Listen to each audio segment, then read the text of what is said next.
আচ্ছা, তোমাদের আজকে যে টপিকসটা আমি বোঝাতে চলেছি ক্লাস 9 এর জীবন বিজ্ঞান, যেটা নাম হচ্ছে ইকোলজি বা ইকোলজির বাংলা কি বলা যেতে পারে?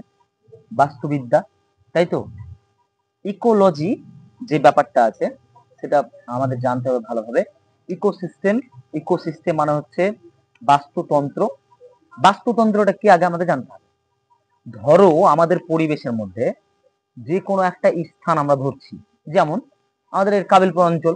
এই কাবিলপুর অঞ্চলের মধ্যে আমরা যদি বলি যে একটা বাস্তুতন্ত্র, অর্থাৎ স্মার্ট একাডেমি, এটা নিজেই কিন্তু স্থান ভেদে একটা বাস্তুতন্ত্র। স্মার্ট একাডেমির পাশে একটা পুকুর আছে, তাই তো? সেই পুকুরটা একটা পুকুরের নিজস্ব বাস্তুতন্ত্র।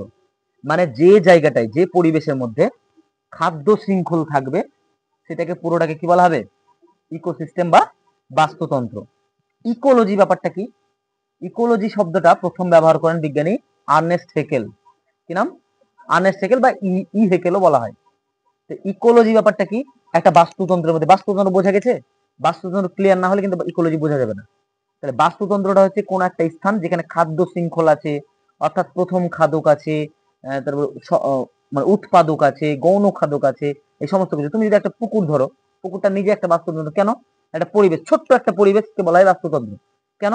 একটা পুকুরের মধ্যে দেখবা যে যেগুলো শ্যাওলা উৎপন্ন হয়, সেই শ্যাওলা গুলা কিন্তু উৎপাদক। শ্যাওলা গুলো কি? উৎপাদক। ছোট ছোট শ্যাওলা, ছোট ছোট ঘাস, যেগুলো কে খায়? ছোট ছোট মাছ খায়। এটা তারা হলো প্রাথমিক খাদক। মাছটা আবার কে খায়? একটু বড় মাছ খায়, এটাকে বলা হয় গৌণ খাদক। মাছগুলাকে আবার কে খায়? বক খেয়ে নেয়, এই মাছরাঙা খেয়ে নেয়। এগুলো হচ্ছে একদম অন্তিম একক। এটা হচ্ছে পুকুরের বাস্তুতন্ত্র।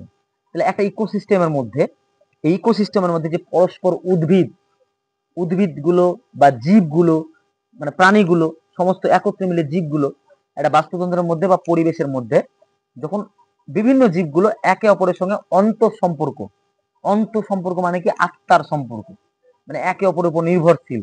এই যে ব্যাপারটা ঘটে থাকবে সেটাকে বলা হবে ইকোলজি বা বাস্তুবিদ্যা। বা আমরা যদি আরেকটু ভালোভাবে পড়তে যাই তাহলে বুঝবো, যদি একটু সিম্পল ভাবে পড়তে যাই, জীববিদ্যা কাকে বলে? যে বিজ্ঞানের যে শাখায় জীব নিয়ে আলোচনা করা হয় তাকে বলে জীববিদ্যা।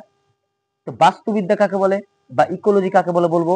জীবন বিজ্ঞানের যে শাখায় বাস্তুতন্ত্র সম্বন্ধে আলোচনা করা হয় তাকে বলা হয় বাস্তুবিদ্যা বা ইকোলজি। এটা কিন্তু নর্মালি। আর বোঝানোর ক্ষেত্রে গেলে বাস্তুতন্ত্রের মধ্যে জীবেরা থাকবে, সেই জীবের অন্তর্ভুক্তিকরণ, তাদের আন্তঃক্রিয়া, পরস্পর বিক্রিয়া, মিথস্ক্রিয়া ঘটতে থাকবে, সেটাকে বলা হবে কি? ইকোলজি বা বাস্তুবিদ্যা। মনে থাকবে? Very good. তাহলে বাস্তুবিদ্যা কে ব্যবহার করেন প্রথম? Ernst Haeckel. এই বাস্তুবিদ্যাকে মূলত মোটামুটি ভাবে দুই রকম ভাবে ভাগ করা হয়। একটাকে বলা হয় সিন ইকোলজি, আর একটাকে বলে অট ইকোলজি। কি ইকোলজি?